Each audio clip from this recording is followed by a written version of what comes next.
আল্লাহর কাছে ডাকি, আল্লাহ তুমি আমাকে কালা কুফাসারটা সন্তান দাও, তবু তুমি আমার একটা বাচ্চা দাও যে আমাকে মা বলে ডাকবে। লিফটে ঢুকবে তখনও ঘুরে ফিরে আমার দিকে 2-3 বার তাকাচ্ছিল। আমার ওই তাকানো এখনো চোখে ভাসতেছি।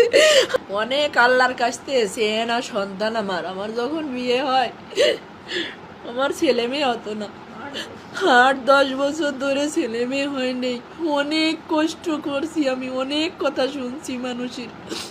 মানুষ যা খাতি আমাকে বলছে আমি তাই খাইছি, তারপরেও কোনো সময় আমার ছেলে মেয়ে হয়নি। এক সময় আমি নামাজ রোজা কোরআন শরীফ এইগুলো করতে শুরু করি আর আল্লাহর কাছে ডাকি, আল্লাহ তুমি আমাকে কালা কুফাসারটা সন্তান দাও, তবু তুমি আমার একটা বাচ্চা দাও যে আমাকে মা বলে ডাকবে।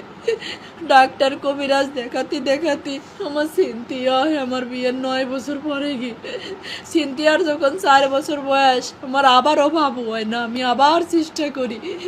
তখন আমার রাইসা মনে আমার পেটে আসে। হ্যাঁ, তখন থেকে আমাদের জীবনটা বদলে যায়। আমাদের জীবনটা এত সুখের ছিল না, অনেক কষ্টের ছিল আমার জীবনটা আর আমার স্বামীর জীবনটা।